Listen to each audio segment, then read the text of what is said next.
Hi, I'm Tommy, and I'm a professional paleontologist. By day, I use the latest data science techniques to reconstruct ecological and evolutionary changes from the fossil record. But by night, I investigate cryptids, the paranormal, mediumship, the occult, politics, history, philosophy, and even God himself. You know, all the things that good little scientists are supposed to avoid. If you want to join me on my journey, friend, be so kind as to like and subscribe. And welcome to Creepy Puppets Presents.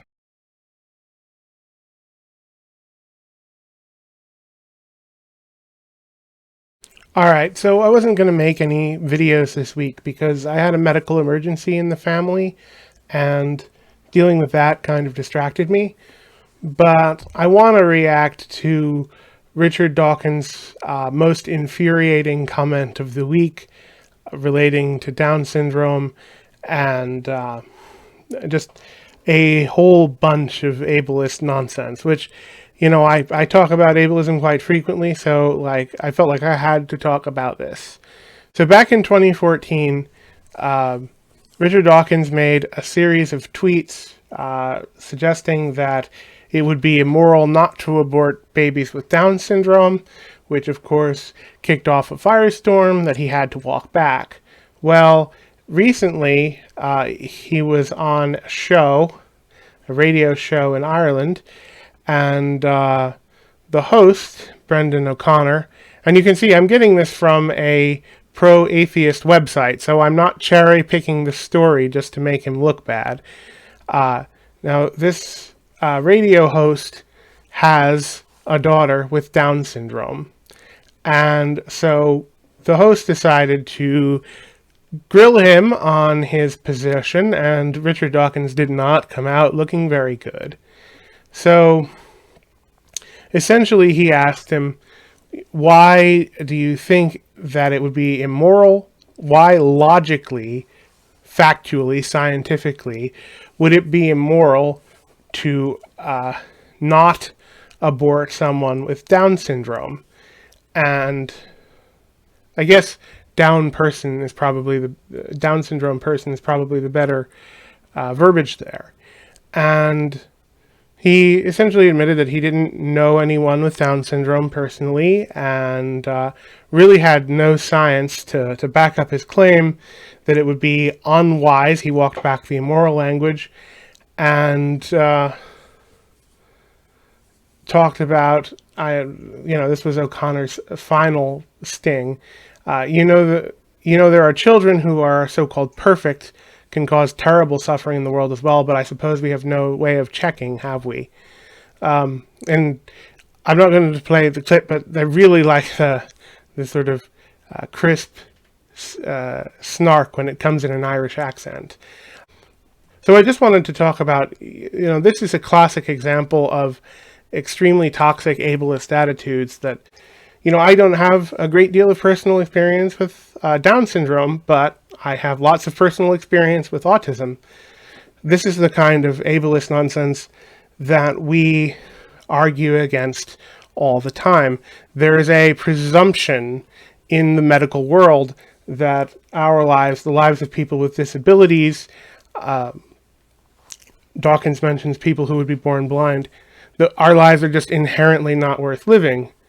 And, here in Pennsylvania, just recently, we had to pass this Paul's Law, which was signed in 2018, that allowed for people with disabilities. In this case, it was an autistic boy who claimed that her son was rejected from the heart transplant list because he was autistic. And the idea there is the implication that, our lives are just not worth living, so why bother wasting an organ on us? I think that this is partly based on the idea that people with autism and Down syndrome are essentially all severely intellectually disabled, which is not the case. Intellectual disability is more common in Down syndrome than it is in autism, but, I have a master's degree. I'm not remotely intellectually disabled, and that shouldn't matter anyway. We are people who can advocate for ourselves.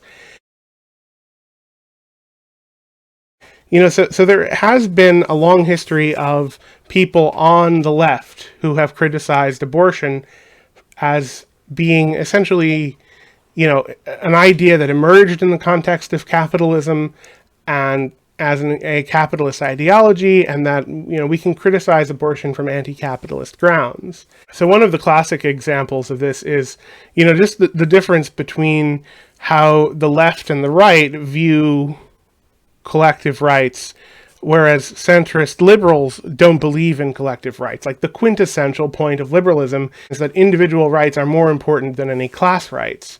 So in Western liberal democracies, we're always talking about the right of the mother versus the right of the child. Of course, that's not really the relevant portion here. Disabled people have built communities and identities for themselves and subcultures. The autistic community, the Downs community, the deaf community, the blind community. We have a collective right to exist. Abortion in the case of disability is not the rights of the mother versus the rights of the child. It's the rights of the mother versus the rights of an entire community of people to exist.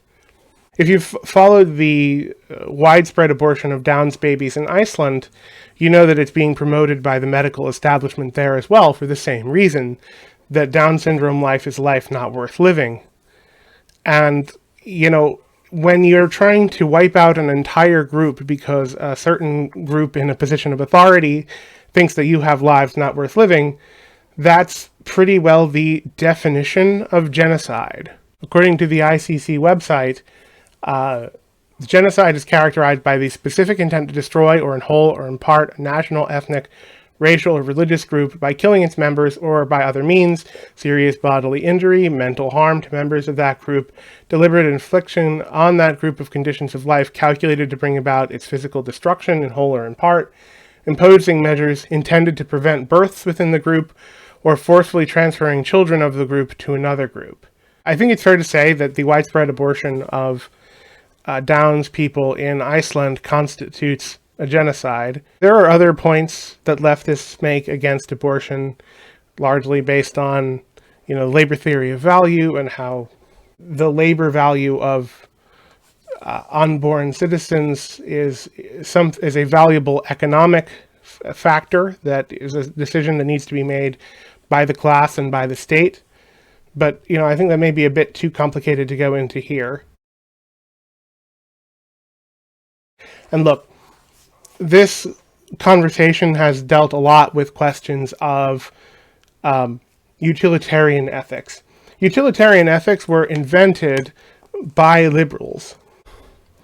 A real skeptic would be skeptical even of utilitarian ethics. But from a politically pragmatic standpoint, as a communist, I'm interested in maximizing the interest of the working class, not of, say, individual happiness. But the other thing I want to talk about is just the reactionary nature of the skeptic movement, the rational skeptic movement. The rational skeptic movement is based on dividing ideas into reason and superstition. And we've seen that have a long history of use in colonial context, where the white Protestant beliefs are reasonable and the beliefs of the local indigenous systems are backward, barbaric superstition. And, I remember back when I was an atheist, it was like listening to these Protestants talk about how barbaric and stupid and superstitious Catholics were, and even more so, like, we're talking about, say, people in Africa, and we would laugh at them because, their position is, from our perspective, Protestantism is just as irrational and silly as any belief system is. And I'm now in a position where I look at science as just another silly religion, and I'm saying, yeah, you're just doing the same thing.